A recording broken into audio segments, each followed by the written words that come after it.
Olá, bom dia a todos. Eu me chamo Ana Godoy, eu sou aqui a criadora do canal Ciência em Texto e eu ajudo pessoas da área da saúde a escrever esse artigo científico em um mês para ter sucesso na publicação, de uma forma descomplicada. E hoje eu quero falar um pouco com vocês aqui sobre o mito do pesquisador e a realidade.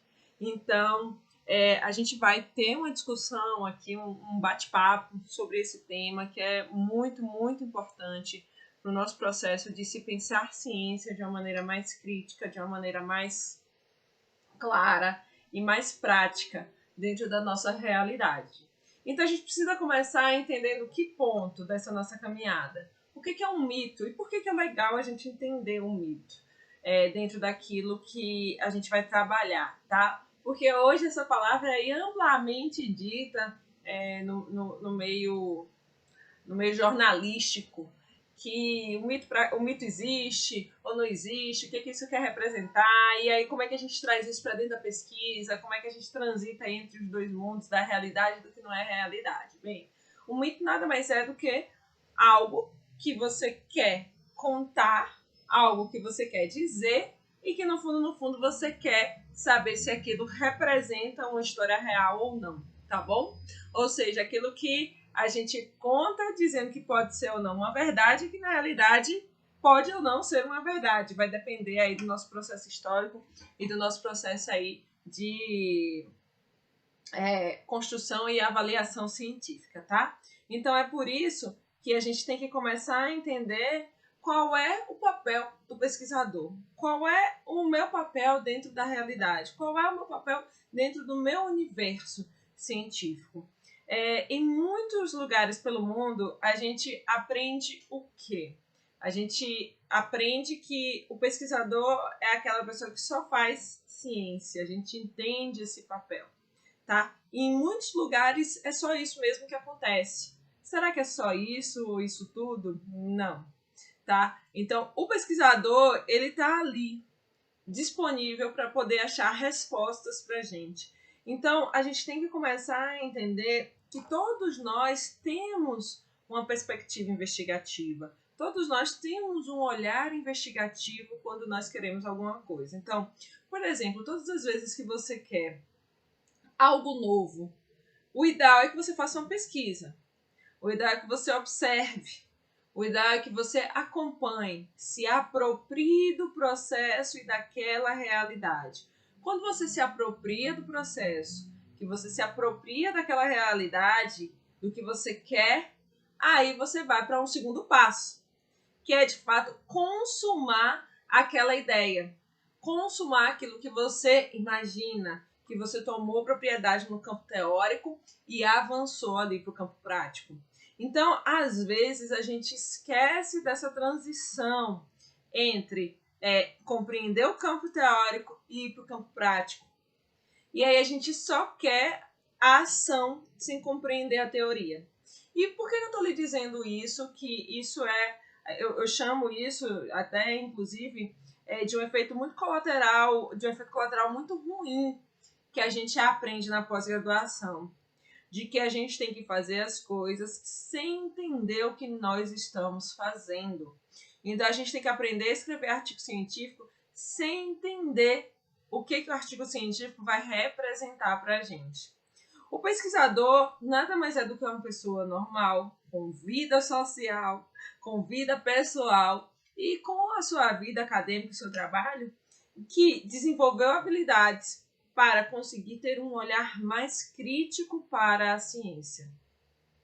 Então a gente começa a construir dentro da nossa visão prática, dentro do nosso campo de visão, aí o quê?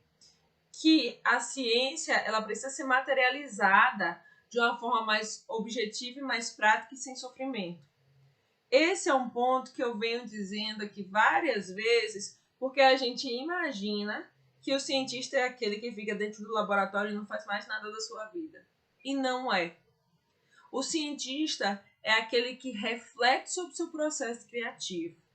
É aquele que pensa e que vai descobrindo o seu processo de criar e de fazer ciência de uma maneira mais prática, de uma maneira mais objetiva, ganhando tempo aí na sua jornada e na sua construção. científica. É interessante a gente pensar o quê? Que todas as vezes que eu estou escrevendo um artigo científico é uma oportunidade de aprendizado. Se eu não materializo isso como uma oportunidade de aprendizado, o meu TCC não vai sair, a minha dissertação não vai sair, a minha tese não vai sair. Então é legal que a gente tenha em mente o quê? Tenha em mente que a execução das etapas, o processo criativo e ter essa rotina vai fazer com que você se torne um pesquisador. O que eu percebo é que não é ensinado na universidade que você escolhe ser um pesquisador. Tem dois tipos aí de processo formativo que você pode ter. Você pode ter o processo formativo para adquirir o título, e tudo bem. Isso é normal do processo porque você tem outros interesses. E você pode ter o seu processo formativo para você se tornar um pesquisador. Se tornar a pessoa que vai executar a pesquisa e transformar uma realidade. Mas algo que a gente sempre precisa ter em mente é que o nosso entendimento, a nossa ideia, o nosso processo de construção científica e da nossa informação, ele precisa ser mais prático, ele precisa ser mais claro e ele precisa ser condizente com a nossa realidade. Então, o pesquisador, muitas vezes, tem que efeito? O efeito de se sobrecarregar de atividades. E por quê? Porque o pesquisador que sabe sobre método científico e sabe sobre pesquisa, ele é um evento raro. Por que ele é um evento raro?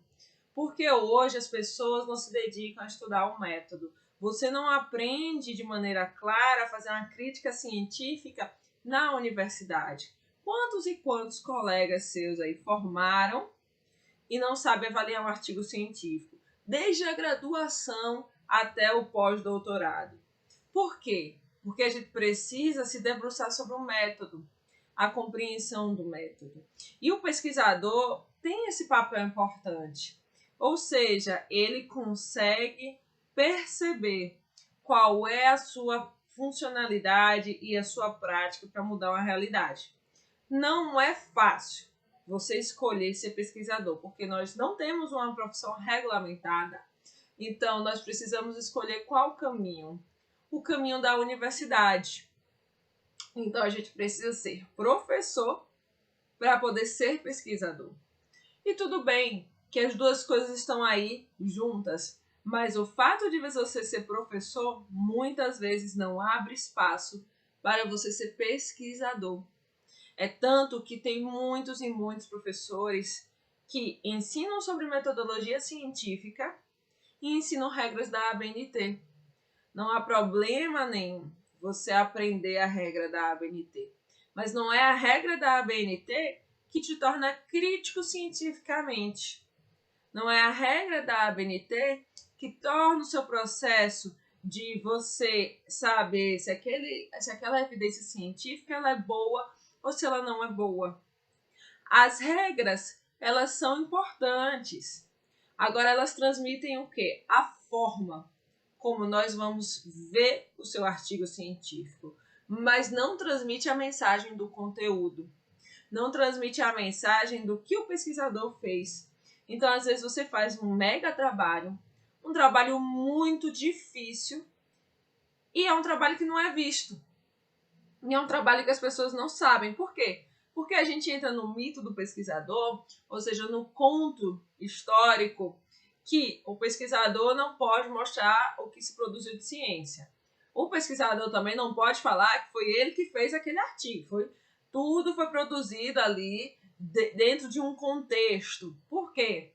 Muitas vezes foi entendido que isso era um processo de soberba ou um processo de necessidade de autoafirmação. Ou seja, uma necessidade de dizer assim, nossa, eu sou bom o suficiente. E não é isso. Você precisa mostrar a ciência de uma maneira clara. Você precisa mostrar o que você faz para que mais pessoas acessem. E é por isso que a gente está entrando agora num efeito para desmistificar isso, que é a publicização da informação.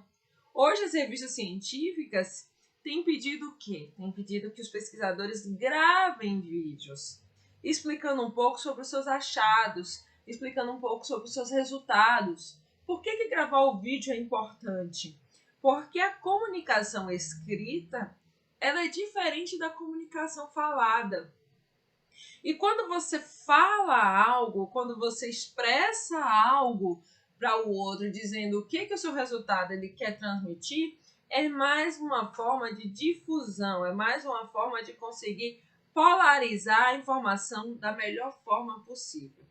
E por que é importante a gente entender isso como um papel frequente do pesquisador, divulgar a informação científica? Todas as vezes que a gente está aí pensando, trabalhando, construindo cientificamente um dado e a gente não divulga, é como se a gente tivesse jogando a nossa energia dentro do lixo. Jogando energia no lixo? Por quê? Porque você produziu algo. É claro que às vezes a gente não produz algo da forma que a gente espera, ou com a qualidade que a gente espera, mas é uma informação que foi produzida. Agora, o que a gente precisa ter discernimento? A gente precisa ter discernimento. Olha, eu fiz o máximo que eu pude. Eu melhorei o máximo que eu conseguia. Essa evidência científica, mas não foi suficiente por questões aleatórias à minha vontade. Então, o pesquisador, muitas vezes, ele é educado para não assumir as suas dificuldades e as suas limitações, ou tampouco para pedir ajuda. E não é isso. Hoje, cada vez mais, a gente precisa o quê? Qualificar o nosso processo, pedir ajuda, pedir um help. Para quê? Para que a gente consiga avançar e polarizar mais a informação e difundir mais a informação. Hoje nós temos aí uma série de profissionais sendo formados nos cursos de pós-graduação. E é um orientador para muitos profissionais que estão no seu processo formativo. E esse orientador, às vezes, tem 10, 15 alunos. Então, vamos pensar no orientador que tem a sua vida pessoal, que tem a sua vida social. Será que ele vai conseguir dar o suporte adequado para aquele aluno? E às vezes ele vai ter que fazer aquilo porque a gente está no movimento de métricas. O que é o movimento de métricas? É o movimento de quanto mais você publica, quanto mais orientandos você tem, quanto mais citações você tem, melhor será o seu desempenho. E a métrica, ela tá o quê? Ela tá aí passando de um processo que se chama qualidade. Então, a gente está focando em quê? Em quantidade e não em qualidade. E aí, quando se foca em quantidade, obviamente, perde a qualidade. Por exemplo, num estudo quantitativo, eu estou olhando o quê? A observação, repetição de eventos. E no estudo qualitativo, eu quero compreender o sujeito na sua singularidade. Então, eu vou de forma mais profunda naquele ponto. E aí, como a gente está dentro desse universo aí, desse movimento que a gente precisa produzir cada vez mais, a gente tem esquecido da qualidade. E nós não podemos trabalhar dessa maneira. A gente tem que pôr em prática, a gente tem que qualificar o processo, a gente tem que sim tratar a informação de uma maneira melhor, tratar a informação de uma maneira mais clara. E o pesquisador, ele precisa entrar em um movimento mais objetivo da sua vida. Então, não adianta você ficar dentro de um laboratório, ou coletando dados, ou fazendo uma pesquisa, se você não consegue aí, de fato, aplicar a informação científica da melhor forma possível. Se você não consegue, de fato, entender a sua lógica, a sua produção de uma maneira mais clara. Se você não consegue, de fato, entender o método. Então, às vezes, você está ali dentro de um laboratório, coletando dados, coletando inúmeras informações, e você não consegue girar a chave de qual é o seu papel enquanto pesquisador. Eu me lembro muito que todas as vezes que eu fazia coleta de dados, eu tentava captar assim, o que eu quero de informação mais clara, o que eu quero produzir de diferente, o que eu quero produzir de informação que essa informação vai ajudar o outro. Então, o pesquisador, ele tem que ter essa visão. E quando é que a gente começa a ser pesquisador? Para pensar uma realidade mais prática. A gente começa a ser pesquisador no exato momento que a gente decide escrever um artigo científico, que a gente decide que precisa fazer ali uma avaliação crítica, que a gente decide que quer avançar um pouco mais. Então, esse papel é o papel que começa desde a graduação. Eu me lembro muito bem, de maneira muito clara, eu estava lá numa disciplina, e eu falei assim, mas professora, eu queria tanto escrever um artigo. Vinha ali o campo dos desejos, né? Eu queria tanto escrever um artigo, mas por quê? A primeira pergunta da professora foi essa. E eu falei, porque eu acho que eu posso ajudar as pessoas por meio disso. Então, quando você se torna pesquisador, quando você pensa a pesquisa de uma maneira mais clara, de uma maneira mais evidente, a gente vai pensar em quê? A gente vai pensar na conexão de ideias, a gente vai pensar na aplicabilidade disso para o nosso dia a dia e a gente vai pensar como eu consigo transformar a informação científica em algo fácil para o outro ler, para o outro entender. E aí entra essa nossa perspectiva do método, de como a gente aplica isso. Então, o pesquisador, gente, é a pessoa que vai se debruçar sobre um método e aplicar esse método dentro de um tema. Olha, eu gosto muito de estudar a saúde da criança. Se eu gosto muito de estudar a saúde da criança, o que eu vou fazer? Eu vou estudar método para estudar o tema saúde da criança. Então, a gente precisa aplicar esse tipo de conhecimento prático, esse tipo de visão. Tem uma pergunta aqui. Quando a gente não teve essa base na graduação, como podemos implantar isso na nossa prática? Aí é interessante, essa pergunta é super interessante. Quando você não tem essa base, você precisa fazer cursos para complementar isso.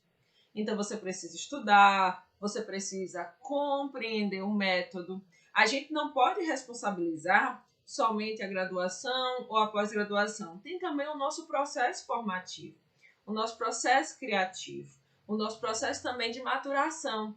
Então, quando você faz um curso, quando você se estrutura para isso, quando você tem esse acompanhamento para tirar as suas dúvidas, todo esse processo, você vai maturar a etapa.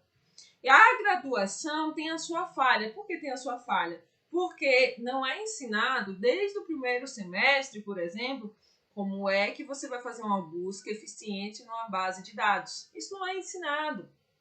Então as pessoas estão fazendo o que por aí?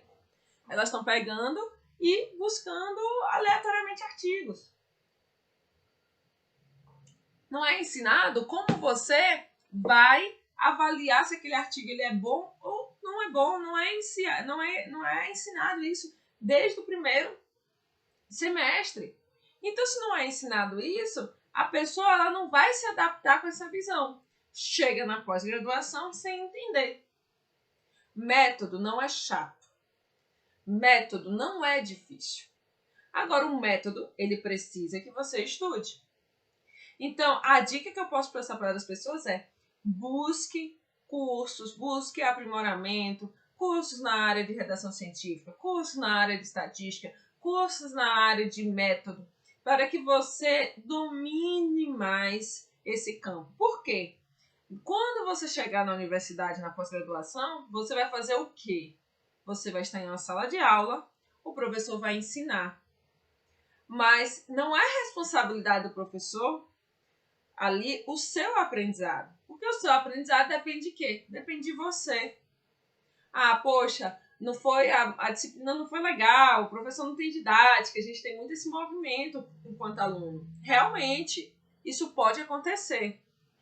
Mas e o que você fez de diferente? O que você questionou? O que você perguntou? O que você colocou em prática? Então, a prática, gente, quando nós aprendemos, é muito importante. Olha, por exemplo, disciplina de epidemiologia. As pessoas não suportam a epidemiologia. E eu falo isso, por que eu falo isso? Porque muitas e muitas pessoas cursam a disciplina e falam assim, ai, que negócio chato, que negócio difícil, não vou usar isso nunca mais na vida. Essa é a frase da pessoa que faz ali curso de disciplina de epidemiologia. Quando chega no final do TCC, o que a pessoa está precisando? Estudar epidemiologia. Por quê? De forma esmagadora, aí eu posso dizer talvez 75% dos trabalhos, das pesquisas, tem um caráter quantitativo. A maioria dos estudantes fazem um estudo transversal e não sabe o que o estudo transversal representa. Não sabe o que o estudo ecológico representa. Por quê? Porque tinha que vir todo semestre esse processo repetitivo para que você aprenda. Então, a gente forma na universidade de maneira generalista. Quando a gente chega na pós-graduação, nós criamos a expectativa de que a gente vai aprender. Agora, se a gente não tem o direcionamento, o caminho para esse aprendizado, por exemplo, do professor chegar assim, olha, você tem que cursar disciplinas de metodologia. Você tem que cursar disciplinas de epidemiologia. Você precisa cursar disciplinas de estatística para você se debruçar. Então, às vezes, você está num programa de pós-graduação, que é um programa de pós-graduação que é voltado, vamos supor, para a área de cuidados paliativos. E as disciplinas são todas voltadas para cuidados paliativos. Você vai aprender sobre cuidados paliativos. E é extremamente importante, porque o seu mestrado é em cuidados paliativos. Mas não adianta você aprender clinicamente sobre cuidados paliativos se você não sabe aplicar o método para pesquisar cuidados paliativos. E aí precisa, todo o programa de pós-graduação, ter ali disciplinas fortes de método científico. Por quê? A gente sai do pesquisador teórico sobre um tema e vai para o pesquisador prático. Vai para o pesquisador que tem domínio sobre o tema e tem domínio sobre o método. É por isso, gente, hoje, que cada vez mais, repetidas vezes, a gente vê artigos tão ruins. Não é ruim pelo fato do pesquisador ter tido problemas na sua condução ou limitações e ele assumir isso. O artigo é ruim porque a pessoa ela não sabe o que colocar no método e ela quer assumir aquela evidência científica como uma verdade. E aí entra o problema do pesquisador, que não foi preparado para isso. Então, hoje eu vejo por aí assim, o que você eu sou epidemiologista. O que você faz? Eu sou pesquisador. Mas você sabe mesmo o que um epidemiologista faz? O que um pesquisador faz? Agora a nossa profissão está na moda, ser epidemiologista está na moda. Mas quantas e quantas vezes você sabe interpretar aquilo que está posto, aquilo que está evidente, aquilo que está claro na nossa construção científica? Quantas e quantas vezes você sabe interpretar um indicador de saúde? Mas eu trabalho com cuidados paliativos, por que eu preciso aprender a interpretar uma taxa de mortalidade? Porque se cuidados paliativos é um tema que vai envolver mortalidade, você precisa entender qual é o perfil da sua população. Então, o pesquisador ele é visto só como aquele indivíduo que está dentro do laboratório, mas que não entende a sua aplicabilidade do método. Ele não entende como é que ele vai transformar a informação que ele produz em evidência científica. É muito interessante isso, é muito interessante a gente perceber esse movimento. E a ciência tem cada vez mais batido nessa tecla. Hoje, vocês podem perguntar assim, é difícil, Ana, publicar um artigo científico? Não. Sabe por que não é difícil? Porque tem inúmeras revistas, tem revistas predatórias, e você pode produzir qualquer informação e publicar, tá? Agora, se você me perguntar, Ana, é difícil publicar um artigo científico em uma boa revista, sendo um artigo ruim, pode acontecer, como aconteceu aí na Covid-19, na pandemia que a gente está vivendo. Mas por quê? Por que a gente tem que ter criticidade? Porque as revistas ali queriam o quê? Gerar informação científica. E aí perdeu o crivo do processo, da qualidade científica, por causa de um efeito chamado desespero. Mas uma boa revista, uma revista de qualidade, ela vai bater na tecla do método. Ela vai bater na tecla da condução da pesquisa. Ela pouco vai bater na tecla do tema. Ela vai olhar o método. Se o método não estiver condizente, seu artigo não vai nem para revisão por pares. Então, como é que eu quero apresentar crítica científica? Como é que eu quero melhorar a minha informação, a minha produção de dados, se eu não consigo aplicar a informação de maneira prática e lógica para quem vê, para quem lê, para quem faz ciência? Então, o pesquisador, ele tem um papel importante de quê? De conseguir aprender, captar e processar a informação. Por quê? Do jeito que a gente tem um universo de pesquisadores, que não é um universo pequeno, nós temos aí um universo de pessoas leigas. É tão interessante hoje esse efeito que as pessoas fazem o quê? Eu tô com tais e tais e tais sintomas. O que a pessoa faz? Vai para a internet. Aí olha lá no site, né, no Google. Quais são os meus sintomas? É isso. Pronto, eu tô com essa doença. Aí chega no consultório médico e fala, eu tô com essa doença. Então, se é um médico que não usa a saúde baseada em evidência, ou seja, que não usa a evidência científica para tomar uma decisão, ele vai acabar perdendo a sua capacidade crítica diante do paciente, que vai virar um prescritor de medicamento. Por quê? O leigo, ele não sabe acessar a ciência. Ele não sabe criticar a ciência. E ele não sabe avaliar de maneira prática aquilo. Já a pessoa que usa a saúde baseada em evidências na sua prática, ela vai fazer o quê? Ela vai dizer assim, porque ela tem o princípio do pesquisador, do investigador, ela sabe sobre o método, ela sabe sobre informação. O que ela vai fazer? Ela vai chegar ali e vai tratar o dado, vai tratar a informação que veio da internet com conhecimento científico objetivo. Com conhecimento científico que é capaz de dizer assim, olha, realmente esses sinais e sintomas aqui são esses, mas a evidência científica traz isso, isso e isso. Qual é a terapêutica que a gente pode propor aqui dentro dessas suas possibilidades? E não ficar reproduzindo só aquilo que a gente vê na rotina, só aquilo que a gente vê na prática.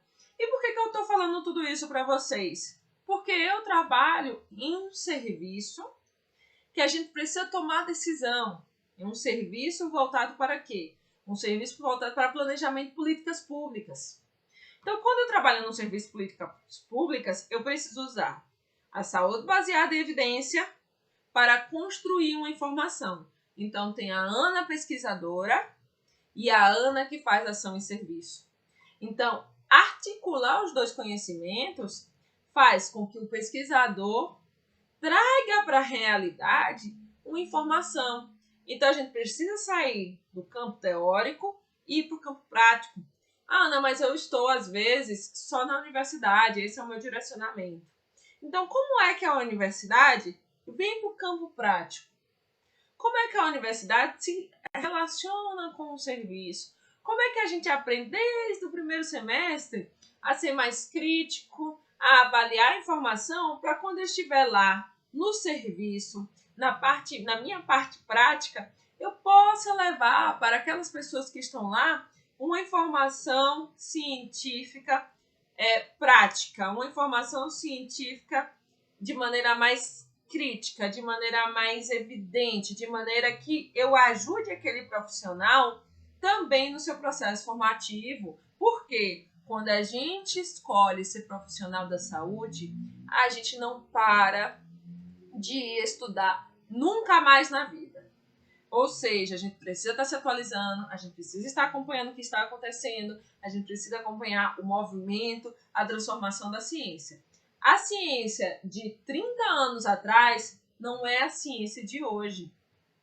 Por quê? O movimento científico tem mudado, as técnicas analíticas têm mudado e a gente precisa aprofundar esse processo, tá? Então, essa crítica fica. O pesquisador, ele tem que papel de mudar uma realidade, mas ele não pode ser teórico.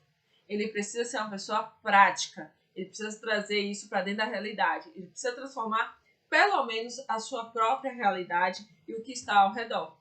Porque senão ele deixa de ser um pesquisador, só produz artigos científicos, só produz informação científica e não transpõe isso para uma realidade. Olha aí, a vacina. A vacina é o melhor exemplo disso.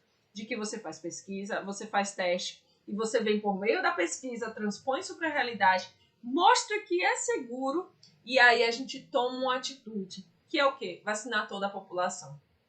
Então, é importante que a gente tenha isso claro, que a gente tenha isso evidente, que tem gente séria trabalhando com tudo isso para a gente fazer a diferença. Então, gente, esse é o episódio de hoje do Artigo em Foco e vejo vocês na próxima. Até já!